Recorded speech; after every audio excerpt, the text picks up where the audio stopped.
कल दिल्ली के अंदर पुनः भारतीय जनता पार्टी और केंद्र सरकार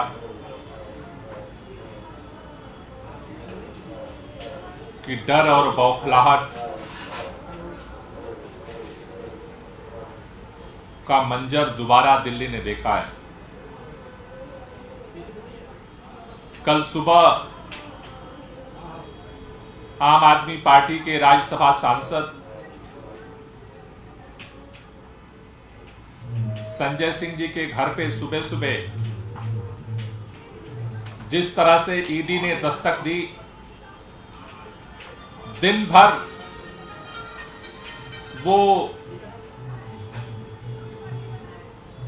तलाशी लेती रही, पूरे घर को खंगाला, दिन भर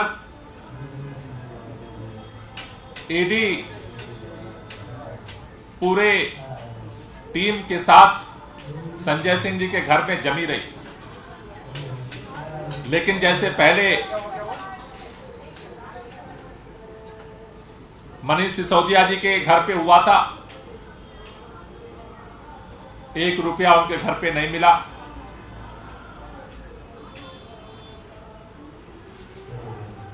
कल दोबारा संजय सिंह जी के घर पे भी चप्पा चप्पा खंगालने के बाद भी ईडी को कुछ नहीं मिला। कल शाम को गिरफ्तारी की खबर मिलने के बाद जब हम लोग उनके परिवार से मिलने गए, परिवार के लोगों ने बताया कि घर का कोई कोना ऐसा नहीं कि जहां पर ईडी ने खंगाला ना हो, लेकिन ईडी को कुछ नहीं मिला। उसके बावजूद भी शाम को अचानक संजय सिंह जी को ईडी ने गिरफ्तार कर लिया।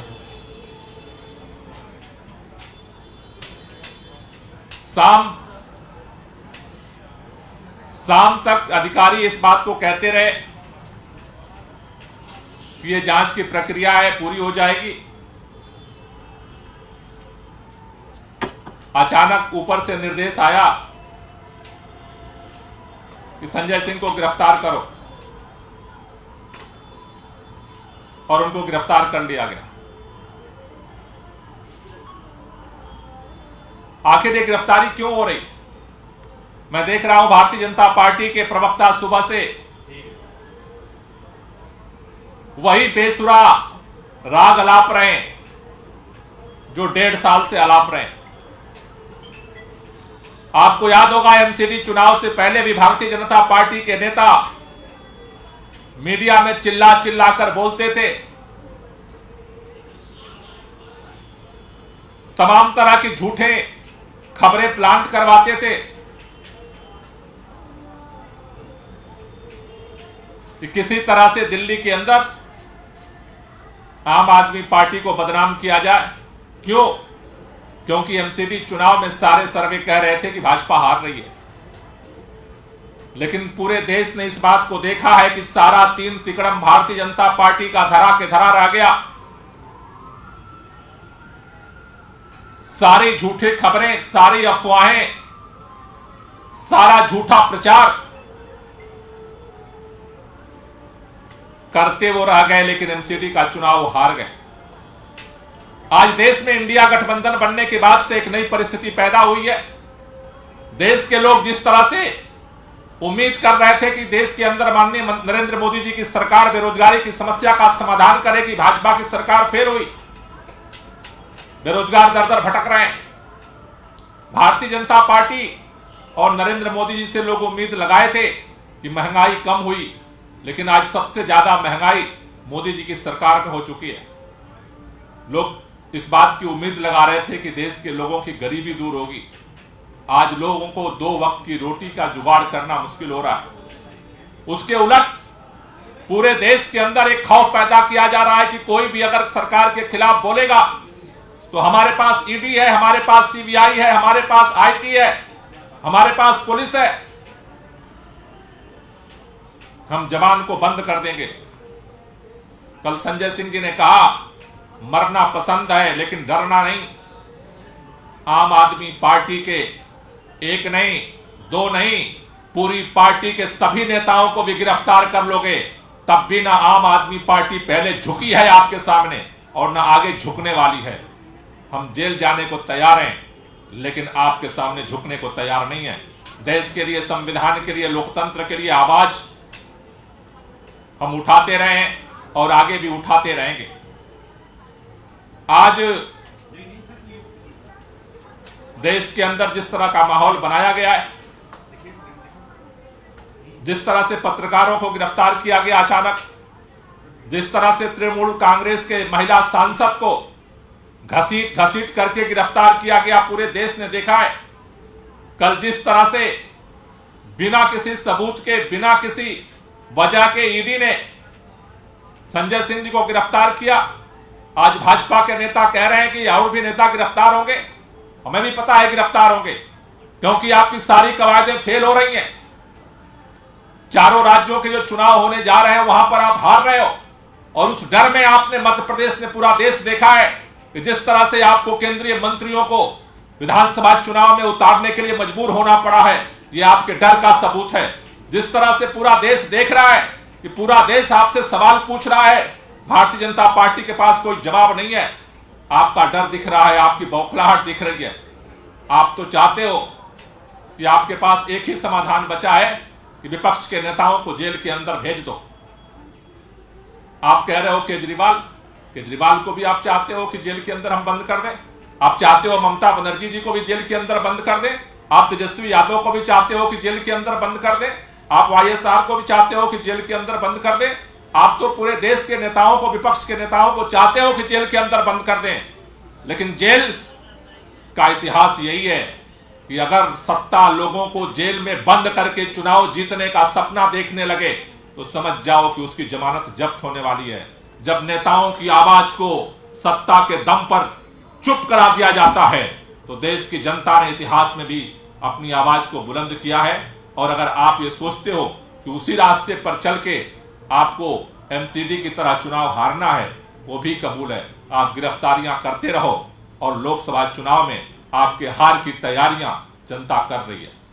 आज आम आदमी पार्टी की तरफ से इस तानाशाही के खिलाफ, इस गुंडागर्दी के खिलाफ जो फर्जी गिरफ्तारी हुई है संजय सिंह जी की, उसकी रिहाई की मांग को लेकर के आज यहां पर लोकतांत्रिक तरीके से भारतीय जनता पार्टी के मुख्यालय पर प्रदर्शन किया जाएगा और हम सड़क पर इस लड़ाई को आगे भी जारी रखेंगे और न्यायालय के अंदर भी अपनी लड़ाई को जारी रखेंगे और पूरी मजबूती के साथ भारतीय जनता पार्टी के हर तानाशाही का मुकाबला करेंगे और इस देश के अंदर लोकतंत्र और संविधान की रक्षा के लिए पूरी मजबूती के साथ अपनी आवाज को उठाना हम जारी रखेंगे।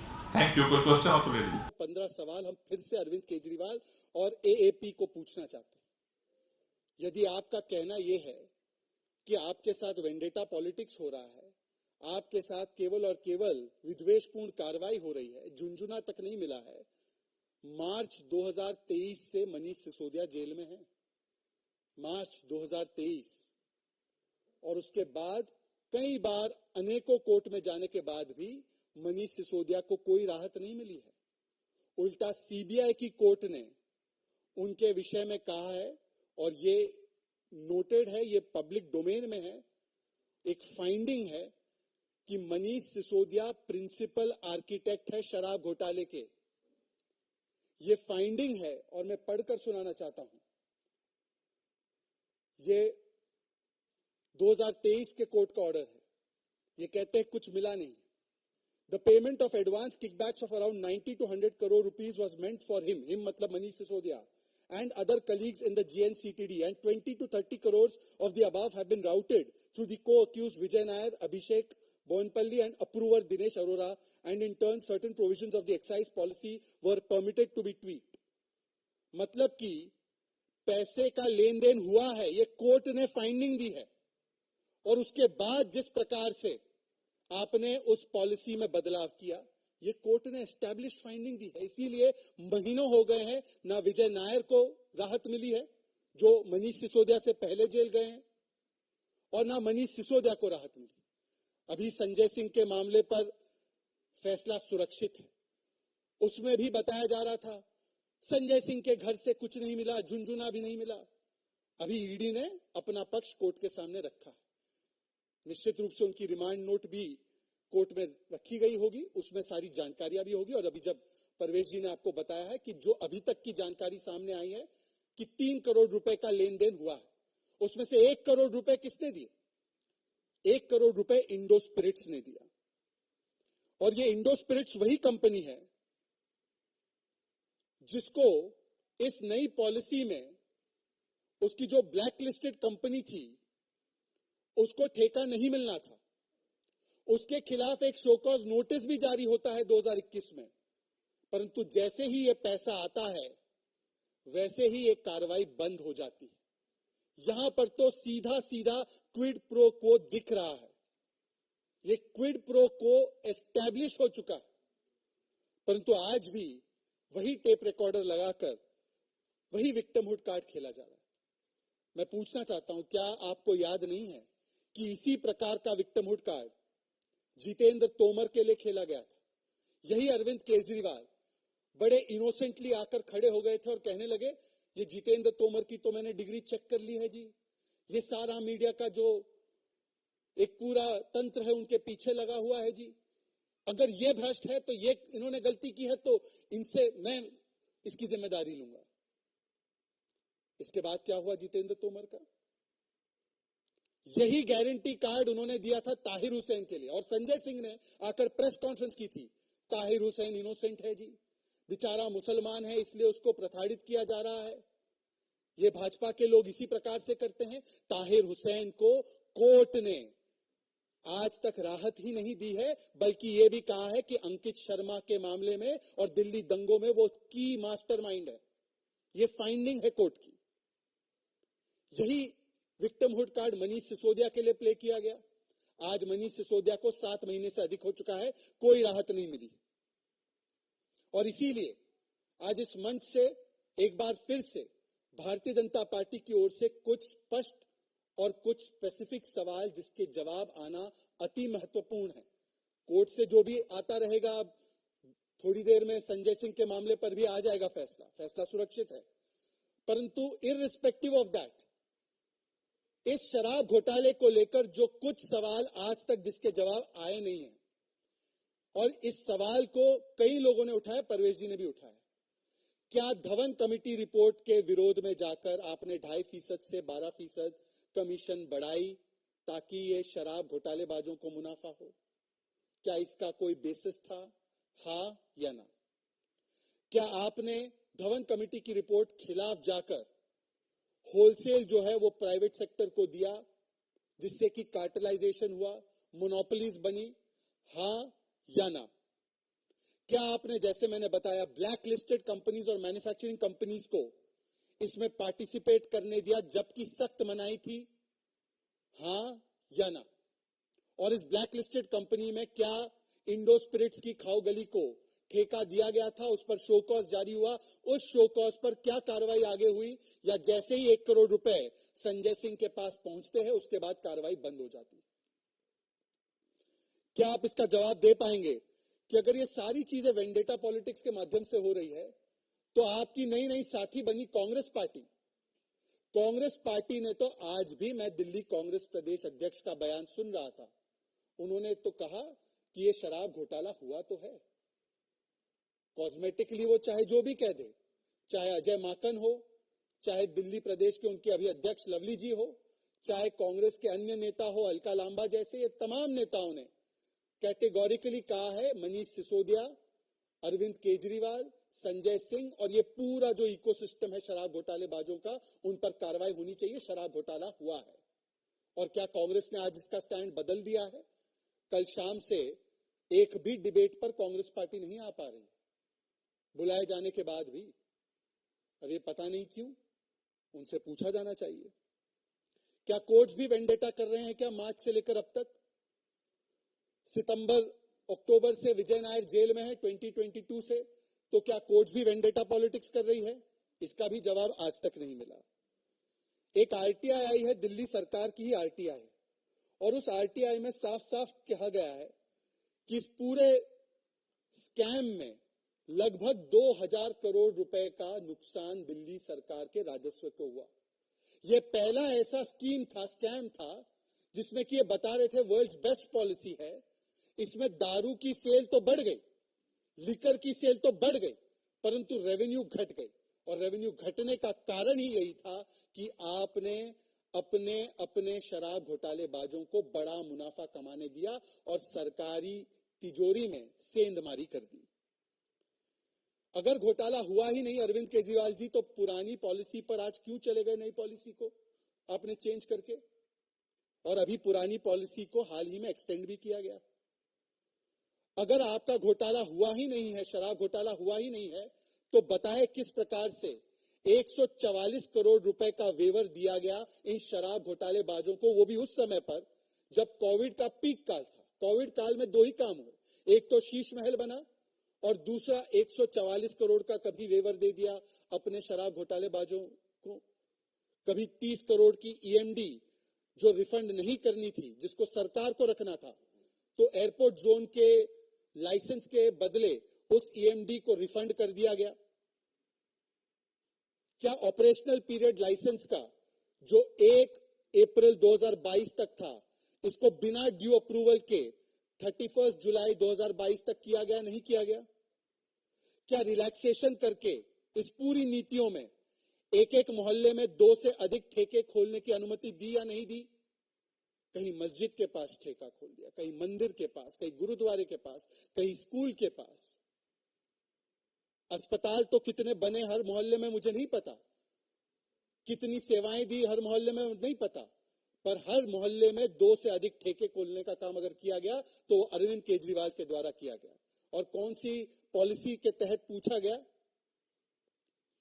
कि इसको खोलना है नहीं खोलना है? इन्होंने तो कहा था कि हम जनता से पूछकर ये निर्णय लेंगे। क्या जनता से पूछा गया था? इसके बाद सी अरविंद, जो कि सेक्रेटरी है मनीष सिसोदिया के, वो स्टेटमेंट देते हैं और ये मैजिस्ट्रेट के सामने स्टेटमेंट दिया गया है कि स्वयं अरविंद केजरीवाल के घर पर पॉलिसी को ट्वीक करके शराब घोटालेबाजों को मन मुताबिक पॉलिसी बनाकर देने का काम किया गया। ये कोई इक्का दुक्का स्टेटमेंट पर नहीं, ये कोई कल जो लोग अप्रूवर बने हैं उनके स्टेटमेंट पर नहीं, ये बहुत ही लंबा केस है जिसमें डिजिटल एविडेंस भी है, जिसमें 164 के बयान भी है, जिसमें पैसों की लेन देन भी है और जिसमें कई सारे नियम जो वायलेट हुए हैं उसका भी एक लंबा एक पूरा प्रोसेस है। किस प्रकार से जब फैसले करने की अनुमति नहीं थी तो 50 रुपए प्रति क्रेट इंपोर्टेड लिकर को डिस्काउंट दिया गया। ये सारे सवाल स्पेसिफिक सवाल है, परंतु आज तक एक भी स्पेसिफिक सवाल का शराब घोटाले को लेकर जवाब इनकी तरफ से नहीं आया, जबकि इनके मंत्री प्रेस कॉन्फ्रेंस करते। इसीलिए आज मैं केवल 2-3 बातें कहकर अपनी वाणी को विराम दूंगा। यदि ये फिर से अगर कहते हैं कि ये वेंडेटा पॉलिटिक्स है, सबसे बड़ी हिपोक्रेसी आम आदमी पार्टी के मैं आपको दिखाता हूं। छत्तीसगढ़ में भी एक प्रकार का लिकर स्कैम हुआ है जिसको ईडी इन्वेस्टिगेट कर रही है। अब दोनों में कंपटीशन है, दोनों ही पार्टियां ट्विन टावर ऑफ करप्शन तो है ही, तो दोनों ट्विन टावर में करप्शन की होड़ लगी हुई है, कौन ज्यादा लूट सकता है। कांग्रेस ने जो छत्तीसगढ़ में लिकर स्कैम किया है, आम आदमी पार्टी ने उस पर बाकायदा प्रेस कॉन्फ्रेंस करते हुए कहा कि यही ईडी जो उसको इन्वेस्टिगेट कर रही है, वही ईडी जाकर भूपेश बाघेल को गिरफ्तार करे। बताइए, ईडी वहां काम करे तो चमत्कार और ईडी आप पर काम करे तो गुनहगार। इसीलिए आज विक्टिमहुड कार्ड खेलने का समय नहीं, आज हिसाब किताब देने का समय है। हमने 10 से अधिक सवाल इस पटल से आम आदमी पार्टी की तरफ रखे हैं, परंतु एक का भी जवाब आता नहीं है। केवल वो टेप रिकॉर्डर बजाकर चले जाते हैं। आज तक 800 करोड़ रुपए का ऑडियो टेप, वो कह रहे थे ना साजिश के तहत उनकी पार्टी को तोड़ा जा रहा है, भाजपा ने 800 करोड़ रुपए रखे हुए हैं, वो कहां है 800 करोड़ रुपए और उसका ऑडियो टेप? तो इस प्रकार की बातें करना, केवल आरोप लगाकर निकल जाना, यही इनका चरित्र बन चुका है।